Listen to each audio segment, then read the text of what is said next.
بسم اللہ الرحمن الرحیم الحمد للہ رب العالمین والصلاة والسلام علی خاتم النبیین۔ رب جلیل نے جس احتیاط اور حفاظت سے قرآن مجید فرقان حمید کے ہر آیت ہر لفظ کی حرمت کو محفوظ رکھا ہے، اسی طرح صاحب قرآن اور اپنے محبوب کے ہر فعل، ہر عمل اور ہر ادا کو محفوظ رکھا ہے۔ آج کے بیان میں جو موضوع آپ کے سامنے پیش کرنے جا رہا ہوں، حضرت علی مرتضیٰ کرم اللہ وجہ اس کے راوی بھی ہیں، اور یہ واقعہ اور یہ موضوع انہی کے ساتھ پیش آیا۔ وہ فرماتے ہیں کہ نبی محتشم صلی اللہ علیہ وسلم نے مجھے یمن کا گورنر بنایا۔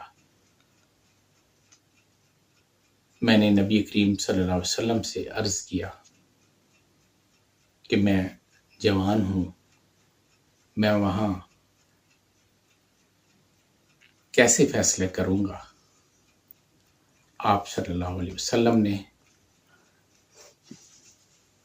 اپنا دست مبارک میرے سینے پر پھیرا۔ حضرت علی کرم اللہ وجہ فرماتے ہیں، مجھے قسم ہے اس ذات کی جس نے دانے کو چیرا، اس کے بعد مجھے کبھی بھی دو آدمیوں کے درمیان فیصلہ کرنے میں کبھی دشواری نہیں ہوئی۔ حضرت ابو امامہ رضی اللہ عنہ سے روایت ہے کہ مدینہ میں ایک خاتون اپنی بد کلامی اور بد زبانی کی وجہ سے مشہور تھی۔ ایک روز وہ نبی کریم صلی اللہ علیہ وسلم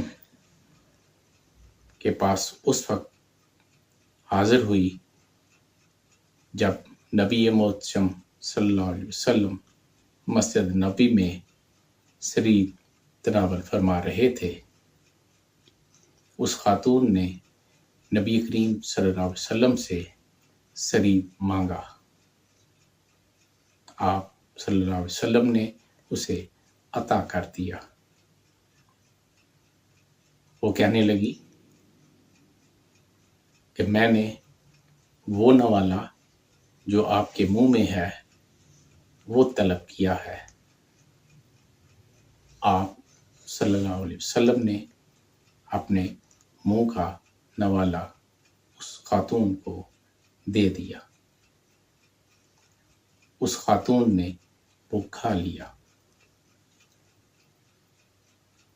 صحابہ کرام فرماتے ہیں کہ پھر ہم نے اس خاتون کو کبھی بد زبان اور بد کلام نہیں پایا۔